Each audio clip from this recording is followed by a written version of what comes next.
everyone, welcome to the show, and standing by to join us from the bar tonight, the latest addition to the longest-running sitcom in history, Russ Abbott, now firmly established as one of the veteran trio in Last of the Summer Wine. Nice to see you again, Russ. Now, somebody came into your house and took every single object in it away.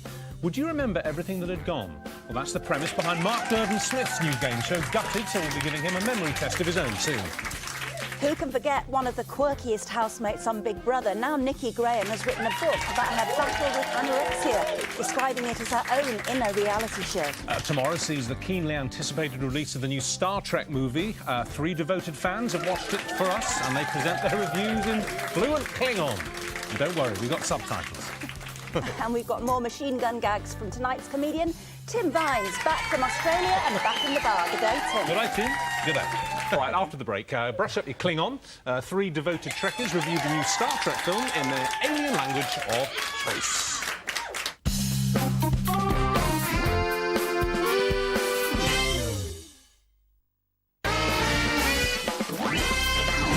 Hi again. Who would ever have thought that some of the best movie reviews so far this year have been about the new Star Trek movie, which opens tomorrow night?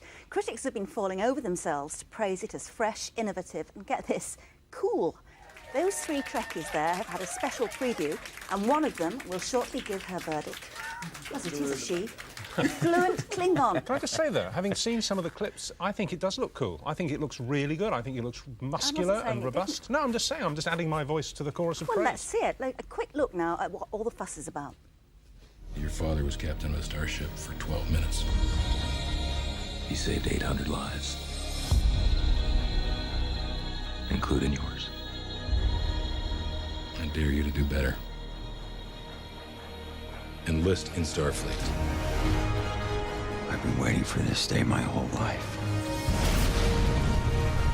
This day of reckoning. We've got no captain and no first officer to replace him. Yeah, we do.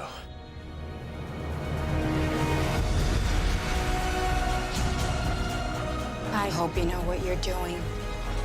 So do I.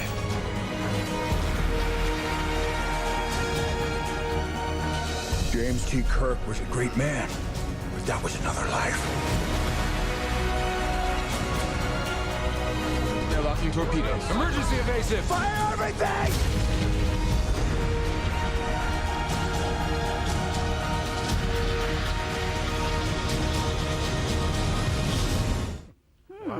Hey? Looks like one of those simulator games. I just like the script sounded good. You know, your father was captain of a starship for 8 minutes. He saved 6,000 lives. It's a great line. Sparse, spare, opens up... OK, well, look, we're not important because we're not Trekkies. But let's go to the bar and find out. Yes, I know what you're thinking. I don't think much of yours. You can ski off that forehead. Now, look, it reminds me I must throw that chocolate cake away. Glyn Bishop. This is Glyn Bishop, and she is a Klingon. She is a genuine Klingon, and the exciting thing is she's going to speak Klingon when I ask her about the film, because you have seen the film, haven't you? Can I call you Glyn? Is that the Klingon name, Glyn? Javel. I am Javel. Right, OK. There was a I am, of course, English, but the Javel bit is the important bit. Now, Glyn, what did you think of this show? Not the show. What do you think of the show? Now, what did you think of this film? What did you think of it? Majka. Jepamak. Kirk. Spock. Right. OK. So I'm pretty sure that means that that she especially liked Kirk and Spock. Is that right? You especially... Hishla. And Hishla, which, of course, is a type of kebab. Now, who did not impress you? Who did not impress you? Simon Pegg. Hang on, let me just translate that. Simon Pegg. Right. Hobbeck, Scotty. Simon Pegg. Patak. Well, I have a feeling Simon won't be using that quote on his posters. But, well, there we are. Thank you so much, Glyn. Sorry, no, what was it again? Javel. Javel. Let's have a round of applause for Javel. Yay!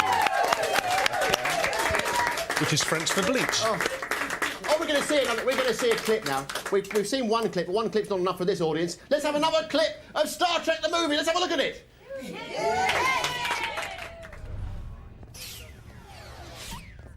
Who are you? I'm with He's him. with me. We are traveling at warp speed. How did you manage to beam aboard this ship? Hey, you're the genius, you figure it out. As acting captain of this vessel, I order you to answer the question. Well, I'm not telling, acting captain. What now, that doesn't frustrate you, does it? My lack of cooperation. That doesn't make you angry. Are you a member of Starfleet? Yes. Can I get a towel? Under penalty of court-martial, I order you to explain to me how you were able to beam aboard this ship while moving at warp. Well, don't answer him. You will answer me. Wow. And doesn't he look like Spock? Because that's who he's playing. But we have here with us Ivor Teasdale. Now, Ivor, I think that's your real name, not Klingon, isn't it? I'm not a Klingon. Right, absolutely. What are you, Ivor? I'm the captain of the USS Ranger. Right, OK. Great, and you're from the West Midlands? That's right. Right, OK. I wouldn't have expected that. So, OK. Do you have to be... Now, some people would think, watching this film, you have to be a Star Trek fan to enjoy it. What is it about this film that makes it worth going to see if you're not a Star Trek fan? It's a high-energy rush film. It's got something for all age groups. It's got action, sound effects, special effects, and it's rewritten and reinvented Star Trek. It's... Sorry if I seem to be chuckling slightly, it's just seeing the kangaroo over your shoulder. Slightly throwing the gravitas at that moment. But no, that's great. And who was... for you, who was the best character? Well, I don't think it was a real best one, but I did like the character of Bones.